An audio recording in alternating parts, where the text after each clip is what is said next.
بسم الله الرحمن الرحيم والصلاة والسلام على أشرف المرسلين. Mr. Chair, Mr. Director General, ladies and gentlemen, I'd like first of all to congratulate our organization for the maturity that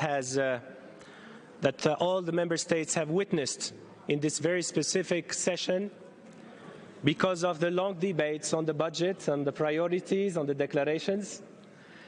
And I think that it's time for all of us to seize the opportunity and ask ourselves important and crucial questions on whether we want this organization to be a technical and normative one, or we want it to be a real political organization with real impact on employment, on decent work, and so many areas that it covers. I think that our duty, our common responsibility today is to promote a new generation of multilateralism. And we can't do that if we don't really mobilize our governments, our bodies of employers, our unions, to make sure that there is a consensus on what we want to present to the world and to the future generations in every single country.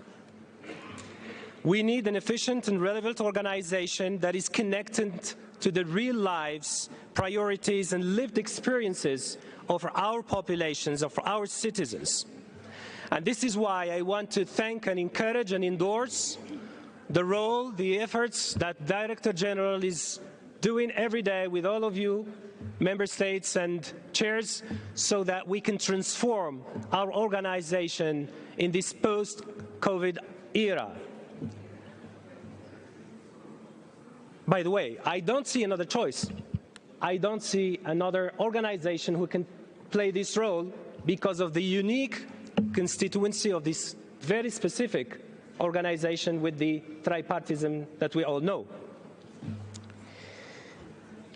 Let us be practical and try to shape this international endeavor and nurture it with our experiences, since tomorrow we'll start the summit on the international coalition that the organization wants to launch and that we, of course, endorse and want to nurture. One of the areas that are important to all of us is social dialogue, as one of the spaces where most of the agreements can be achieved.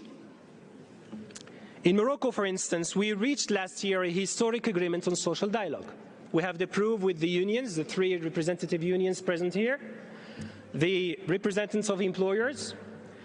And if we could achieve this social dialogue agreement in very difficult times in terms of economy, in terms of inflation, and you all know the circumstances that all our countries are facing, it's because we wanted to act in a responsible way towards our citizens in these very difficult times. This social dialogue agreement enabled us not only to reach social peace, which is of course one of the basics of every social dialogue objectives.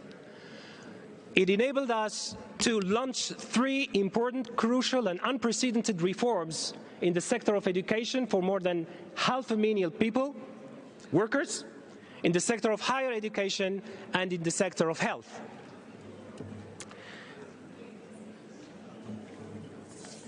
The second area that we absolutely need to tackle in a responsible way is social protection. His Majesty King Mohammed VI launched a royal project to generalize social protection to all Moroccans.